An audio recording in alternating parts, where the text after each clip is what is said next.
ദിലീപിന്റെ ഏറ്റവും വലിയ സുഹൃത്താണ് സിദ്ദിഖ്. ദിലീപിന് വേണ്ടി നിരന്തരം ബാധിച്ചുകൊണ്ടിരുന്ന സിദ്ദിഖ് പോലീസിന് മൊഴി കൊടുത്ത ശേഷം കോടതിയിലെത്തിയപ്പോ കാലുമാറിയ സിദ്ദിഖ് അതിജീവിതയുടെ ശാപം ഫലിച്ചിരിക്കുന്നു.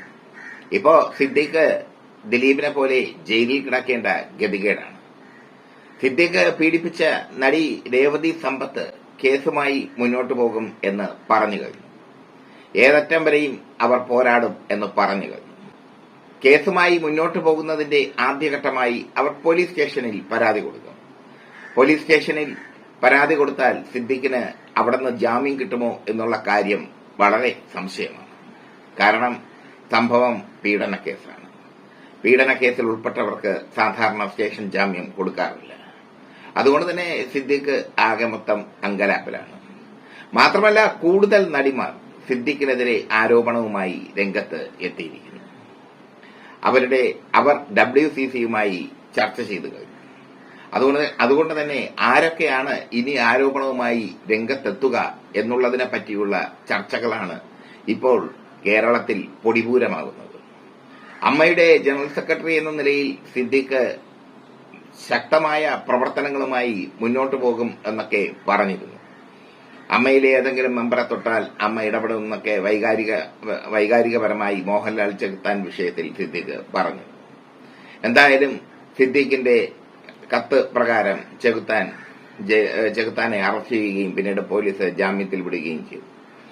ഇപ്പോ ചെകുത്താന്റെ വിധി സിദ്ദിഖിന് തിരിച്ചടിച്ചിരിക്കുന്നു. യഥാർത്ഥ ചെകുത്താൻ ഈ അജു അലക്സ് അല്ല, സിദ്ദിഖാണെന്ന് ഇപ്പോൾ കേരള ജനത തിരിച്ചറിയുന്നു. ദിലീപിന്റെ സുഹൃത്തായ സിദ്ദിഖ് ദിലീപിന് വേണ്ടി സാക്ഷികളെ കൂറുമാറ്റിക്കുന്നതിൽ മുൻനിരയിൽ നിന്ന് നടനാണ്. പൊളിറ്റിക്സ് കേരള അന്ന് തന്നെ അത് റിപ്പോർട്ട് ചെയ്തിരുന്നു. ദിലീപിന്റെ വലം കൈയായി നിന്ന് കേസിനെ അട്ടിമറിക്കാൻ സിദ്ദിഖ് നടത്തിയ ശ്രമങ്ങളൊക്കെ കേരളീയർക്ക് എല്ലാവർക്കും അറിയാം.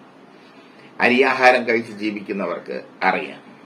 അതൊക്കെയാണ് സിദ്ദിഖിന്റെ യഥാർത്ഥ മുഖം. മാത്രമല്ല, തനിക്കെതിരെ എഴുതുന്ന പത്രപ്രവർത്തകരെ വളരെ ക്രൂരമായ രീതിയിൽ കൈകാര്യം ചെയ്ത ചരിത്രവും സിദ്ദിഖിനുണ്ട്. സിനിമാ മംഗളത്തിൽ എഡിറ്ററായ പല്ലിശ്ശേരി സിദ്ദിഖിന്റെ ഒരു സെറ്റിൽ ചെല്ലുമ്പോൾ അദ്ദേഹം മുമ്പ് സിദ്ദിഖിനെതിരായി എഴുതിയിരുന്നു. ഷേക്കൻഡ് കൊടുക്കാനെന്ന വ്യാജേന അദ്ദേഹത്തിന്റെ കൈ പിടിച്ച് തിരിച്ചു കളഞ്ഞു. അദ്ദേഹം സിദ്ദിഖിന്റെ കയ്യിൽ കടിച്ചാണ് രക്ഷപ്പെട്ടത്. കയ്യിൽ കട്ടിച്ച് ആണ് രക്ഷപ്പെട്ടത്. ആ പാവപ്പെട്ട മനുഷ്യനെ അടിക്കാൻ ആർക്കും തോന്നുന്നില്ല. അയാളെയും തല്ലി. എന്തായാലും സിദ്ദിഖ് ഇപ്പോൾ കുടുങ്ങിയിരിക്കുന്നത് പീഡനക്കേസിലാണ്. പീഡനക്കേസിൽ സിദ്ദിഖിനെതിരെ ശക്തമായ തെളിവുകളുണ്ട് എന്നാണ് ഇരയായ രേവതി സമ്പത്ത് പറയുന്നത്. ശക്തമായ തെളിവുകൾ. ആ തെളിവുകൾ ജീവൻ തുടിക്കുന്ന തെളിവുകളാണെന്ന് അവർ പറയുന്നു.